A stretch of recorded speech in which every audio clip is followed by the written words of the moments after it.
मैं बड़ा दुखी हूँ। आज मेरे को अपने समाज के अंदर कोई दिखाई नहीं दे रहा जो मेरे जाने के बाद, मेरे मरने के बाद कोई ऐसा नेता सामने आए जो कि जिनको मैं देख सकूं, जो समाज का सही मार्गदर्शन कर सके। खासकर हमारे लोग जो हैं, क्या उनको ध्यान नहीं आया कि हम बाबा साहब डॉक्टर अम्बेडकर के साथ कितना धोखा कर रहे हैं। गौतम साहब, हम आपसे जानना चाहेंगे, बाबा साहब को आपने बहुत अच्छे से अध्ययन करा है, आप लगातार कैडर भी लेते रहते हैं। बाबा साहब के वो पल हम आपसे जानना चाहेंगे जब वह उनके अंतिम पल थे। उस पल में बाबा साहब डॉक्टर B.R. अम्बेडकर ने क्या कहा था, क्या था वो मूवमेंट, वह हम आपसे जानना चाहेंगे। पहली तो बात यह है कि मैं आज आपको बता दूं कि बाबा साहब के चेहरे पर कभी मुस्कुराहट नहीं आती थी जी। वो कभी हंसते नहीं थे, क्योंकि वो 12-24 घंटे हमेशा काम करते रहते थे। उनको ये भी नहीं पता था दिन कब आया, रात कब गई है। और एक मैं वाक़या बताता हूँ कि मैं और नानचंद रत्तू वहाँ से रात को गए थे जिस दिन उनकी डेथ हुई है। वो तो 2 दिन पहले की बात है कि हम आए वापस, और उनकी एक, जिनको हम कहते हैं डॉगी था, उनका हाथ पाँव चाट रही थी, वो लिख रहे थे। और जबकि नानचंद रत्तू साहब ने पाँव को हाथ लगाया तो वो कहते हैं, अरे डॉगी तू मुझे क्यों परेशान कर रही है। मतलब उनको ये नहीं पता था ये डॉगी है या नानचंद रत्तू है या कोई और कोई आया। तो ये उनकी बहुत बड़ी ये ज़िंदगी का एक हिस्सा रहा उनका आखिरी दम तक, कि वो कभी मुस्कुराते नहीं थे, हमेशा समाज के लिए सोचते रहते थे। और बहुत सी बातें हैं जो आप मुझसे सुनना चाहते हैं, और मैं आपको कहते हैं, ये तो बाबा साहब के वो पल थे जब बाबा साहब अपनी पढ़ाई में मशरूफ़ रहा करते थे। लेकिन मैं आपसे वो पल जानना चाहता हूँ, क्योंकि बाबा साहब और नानकचंद रत्तू जी के साथ आपको रहने का सौभाग्य मिला, तो मैं आपसे वो जानना चाहता हूँ कि बाबा साहब डॉक्टर B.R. अम्बेडकर के जब अंतिम पल थे परिनिर्वाण से पहले, तो वह पल हम आपसे जानना चाहेंगे कि क्या कहा था बाबा साहब डॉक्टर B.R. अम्बेडकर ने उन आखिरी पलों में।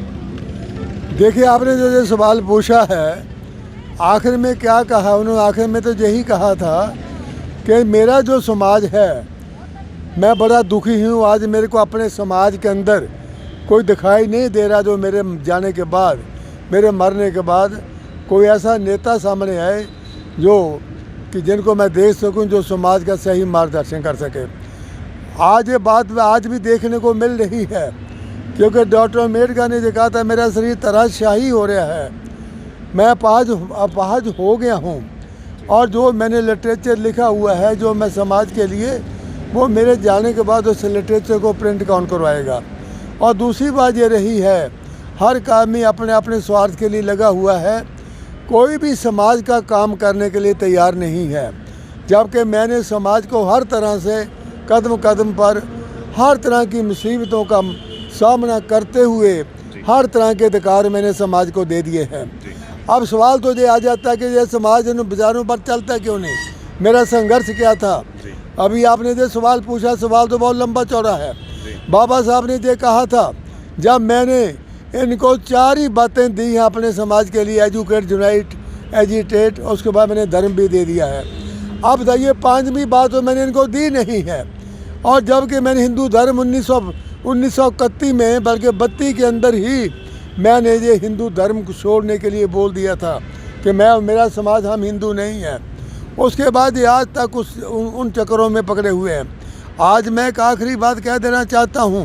31 जुलाई 1956 को बाबा साहब डॉक्टर अम्बेडकर ने कहा था कि पढ़े लिखे लोगों ने मुझे धोखा दिया, लेकिन साथ साथ उन्होंने ये कहा था कि सब के सब लोग नहीं, लेकिन जिन लोगों ने मेरे संघर्ष और मेरे मिशन मूवमेंट को जान लिया है, मेरे उस परेशानियों को जान लिया है जो मैंने उठाकर समाज को दी हैं, उनमें से जो लोग लायक बने हैं, काबिल बने हैं, IAS, IPS, डॉक्टर, इंजीनियर, आज वो लोग जो काबिल बने, लायक बने हैं, अगर वो समाज में जाकर लोगों को तैयार नहीं करते तो उनकी लियाकत और उनकी काबिलियत किसी काम की नहीं है।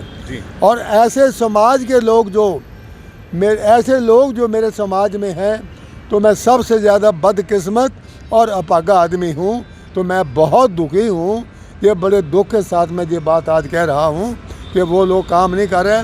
क्योंकि डॉक्टर अम्बेडकर ने, उन्होंने कहा था, मैंने किसी अनपढ़ लोगों को नहीं कहा कि उन्होंने मुझे धोखा दे दिया है। मैं पढ़े लिखे लोगों को ही क्यों कहा। आज मैं जाता हूँ हर सारे इंडिया में, सारी वर्ल्ड में जाता हूँ मिशन मूवमेंट को लेकर।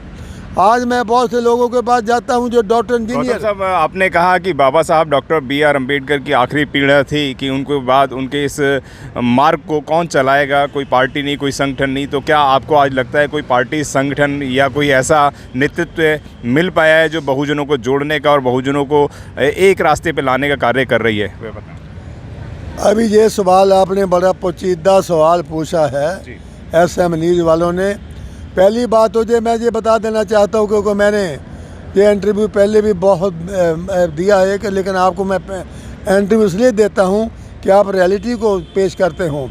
1952 में डॉक्टर अम्बेडकर को हरा दिया हमारे लोगों ने, इस देश के लोगों ने, और उसके बाद 1954 में हरा दिया भंडारा की इलेक्शन में। अब आप ये बताइए, समाज को मैं बताना चाहता हूँ, बाबा साहब डॉक्टर अम्बेडकर का जो लिखा हुआ संविधान पार्लियामेंट में चल रहा था, जिसकी शपथ लेते हैं हर पार्टी के भी, जो हमारे भी 1932 के चुने हुए चमचे हैं वो भी शपथ लेते हैं। और वो जब शपथ लेते हैं वहाँ पर क्या वजह है डॉक्टर अम्बेडकर को, जहाँ उनके लिखे हुए संविधान की शपथ ली जाती है, बाबा साहब को जिंदा जी पार्लियामेंट में घुसने नहीं दिया। जब बाबा साहब डॉक्टर अम्बेडकर भंडारा की बाई इलेक्शन में भी 1954 में उसको हरा दिया था, क्या उस वक्त इस देश के जो लोग हैं, इस देश में खासकर हमारे लोग जो हैं, क्या उनको ध्यान नहीं आया कि हम बाबा साहब डॉक्टर अम्बेडकर के साथ कितना धोखा कर रहे हैं? जब क्या उन लोगों को, अगर वो लोग बाबा साहब के खिलाफ खड़े ना होते, अपने समाज के लोग, तो बाबा साहब पार्लियामेंट में पहुंच जाते। अब आप बताइए, महाराष्ट्र के लोग, महाराष्ट्र से बाबा साहब को हराया गया और महाराष्ट्र के लोगों ने ही डॉक्टर अम्बेडकर को पार्लियामेंट में घुसने नहीं दिया। दूसरे लोगों की मैं बात नहीं करता, जो रिजर्व सीट पर चुन करके आते, मैं उन्हीं की बात करता हूँ। अगर उन लोगों ने डॉक्टर अम्बेडकर की जिद की हुई होती, मान सम्मान किया हुआ होता, बाबा साहब की जिद होती और बाबा साहब के खिलाफ एक भी रिजर्व सीट पर खड़ा ना होता, तो बाबा साहब पार्लियामेंट में चले जाते और बाबा साहब की इज्जत होती। बाबा साहब पार्लियामेंट में जाकर क्या करते, उसकी मैं कल्पना तो क्या, मैं आपको बताने के लिए भी तैयार हूँ, लेकिन मौका नहीं है, फिर कभी मौका मिले बताऊँगा। इसलिए 1954 में हारने के बाद बाबा साहब बड़े मायूस हुए, बड़े परेशान हुए, और उस वक्त बाबा साहब ने कहा कि मेरे मुकाबले में कोई पढ़ा लिखा इंसान, अरे इंडिया तो क्या वर्ल्ड में नहीं है। आज बताइए, मेरे जैसे पढ़े लिखे के साथ अगर ऐसा बर्ताव हो सकता है, जो समाज गांव में, उसका समाज का क्या हाल होगा। उस वक्त बाबा साहब डॉक्टर अम्बेडकर के 3 लोगों ने बुलाया, एक जो कि वकील थे सुप्रीम कोर्ट के, गौरी शंकर पाल, शिवदयाल सिंह चौरसिया, राम साहेब पासी, इन 3 लोगों ने बुलाया था डॉक्टर अम्बेडकर को लखनऊ के पटना के अंदर। जब वहाँ गए बाबा साहब, तो 1 लाख से ज़्यादा OBC के लोग थे। OBC के लोग, इन तीनों लोगों ने, तीनों महापुरुषों ने डॉक्टर अम्बेडकर को बुलाया, और जब 1 लाख से ज़्यादा लोग थे, तो वहाँ पर उन लोगों ने, OBC के लोगों ने कहा कि हम आपको अपना नेता मानते हैं। ठीक उसके 1 महीने बाद लखनऊ में मीटिंग हुई, जिसमें बाबा साहब डॉक्टर अम्बेडकर को OBC के लोग और SC ST के लोग 5 लाख से ज़्यादा थे, वहाँ पर बुलाया गया। और वहाँ पर डॉक्टर अम्बेडकर ने कहा, आज इतने लोग मेरे साथ हैं, काश 1932 के अंदर ये लोग मेरे साथ होते, मुझे पता होता। अरे कांग्रेस का एक गांधी तो क्या, अगर 100 गांधी मर जाता तो भी मैं पुणे पैक्ट पर कभी दस्तखत ना करता। और आज मैं शेड्यूल कास्ट फेडरेशन को, जो मैं 1942 में एक पॉलिटिकल पार्टी बनाई थी, मैं उसको भंग करता हूँ, और उसकी जगह पर मैं एक ऐसी पार्टी जो दूंगा जो बहुजन समाज के लिए होगी और बहुजन समाज के द्वारा होगी। तो बाबा साहब डॉक्टर अम्बेडकर ने रिपब्लिकन पार्टी ऑफ इंडिया को दिया। तो मैं आज बहुजन समाज की बात है, बहुजन समाज को कोई भी दुनिया की ताकत, अब धीरे धीरे बहुजन समाज को एकजुट होने के लिए ये बाबा साहब डॉक्टर अम्बेडकर की सोच मिल रही है। और आजकल जो नौजवान आ रहे हैं, इन नौजवानों को हमें बताना होगा इस बाबा साहब डॉक्टर अम्बेडकर के मिशन मूवमेंट को और समाज की व्यवस्था को, और ये बहुजन समाज की ताकत को कोई आदमी बलने से रोकने वाला नहीं है, क्योंकि ये देश के संविधान के आधार पर है, जिसके तहत इस देश में तोड़े हुए लोगों को जो जातियों के आधार पर हैं, मान और सम्मान के साथ एक दूसरे की इज्जत करने के साथ साथ सबको अधिकार। अजीत गौतम जी, आज बाबा साहब के मिशन मूवमेंट को कौन सी पार्टी आगे ले जा रही है? कांग्रेस ले जा रही है, बीजेपी ले जा रही है, या बहुजन समाज पार्टी ले जा रही है? इवन अखिलेश यादव भी बोलते हैं कि अब बनेगा बाबा साहब के सपनों का भारत। तो कौन सी पार्टी है जो बहुजन समाज का उत्थान कर सकती है? देखिए, मैं सबसे पहले बात तो जो मैं कह दूं, आज ये दो पार्टियां बात कर रही हैं, बीजेपी कर रही है और उसके बाद समाजवादी पार्टी कर रही है। क्या डॉक्टर अम्बेडकर के बारे में इनको पहले नहीं पता था? ये लोग सब जानते थे।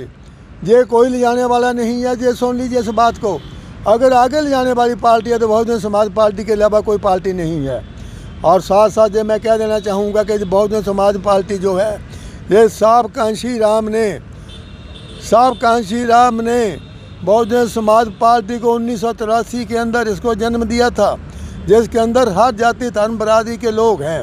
उन्होंने सारे देश में घूम कर हर समाज को इकट्ठा किया। 12 साल तक इकट्ठा करने के बाद इसके अंदर एक नई ताकत, नई चाहत, नई सोच भरी है, जो कि इन महापुरुषों के संघर्ष, जिनको हम 8 साल का संघर्ष कहते हैं अलग अलग स्टेटों में, 8 साल का संघर्ष और बाबा साहब डॉक्टर अम्बेडकर का संविधान, बाबा साहब डॉक्टर अम्बेडकर का संघर्ष, उनको लेकर साहब कांशी राम ने देश के कोने कोने में घूमकर सब लोगों के बीच में जाकर लोगों को तैयार किया, उनमें एक चाहत पैदा की है। और आज वो जो पार्टी है, आज ये पार्टी नेशनल लेवल पर है। वो बात एक अलग है, जो लेने के लिए आते हैं, देने के लिए कोई नहीं आता। जब उनको देने के लिए बात आती है तो वो पार्टी छोड़ जाते हैं। और मैं तो एक एक को जानता हूँ, मेरा एक लंबा सफ़र है ज़िंदगी के अंदर। और दूसरी बात है, अजीत गौतम जो है वो इस मूवमेंट के साथ है, इस विचारधारा के साथ है, और दुनिया की कोई ताकत अजीत गौतम को बदलने वाली और ख़रीदने वाली पैदा नहीं हुई है। इसी मिशन मूवमेंट में मैंने जन्म लिया है और इसी मिशन मूवमेंट के अंदर मेरा आखिरी श्वास भी निकलेगा। इसलिए बहुजन समाज को, बहुजन पार्टी को कोई भी सत्ता से आने से रोक नहीं सकता। जी, आप थे हमारे साथ अजीत गौतम, जिन्होंने बताया कि बहुजन समाज का सपना, यानी कि बाबा साहब डॉक्टर BR अम्बेडकर का सपना कोई अगर पूरा कर सकता है तो बहन कुमारी मायावती कर सकती हैं, बहुजन समाज पार्टी कर सकती है, जो बहुजनों को मुक्ति का मार्ग दे सकती है। मैं धन्यवाद करूंगा आपका, जो इस अहम चर्चा पे आपने हमारे साथ बात करी। धन्यवाद। बहुत बहुत शुक्रिया आपका। आप बहुत मैं आपके लेख देखता रहता हूँ, सुनता रहता हूँ, और मेरे को आपके साथ बड़ी अटैचमेंट है कि आप सही मायनों के अंदर इस मिशन मूवमेंट को आप रिले करोगे, लोगों के बीच में ले जाओगे, बताओगे। धन्यवाद सर। अगर आपने अभी तक हमारा चैनल सब्सक्राइब नहीं किया है तो सब्सक्राइब करें और घंटी का बटन बिल्कुल भी दबाना ना भूलें, ताकि सभी लेटेस्ट खबरें पहुंच सकें आप पे सबसे पहले।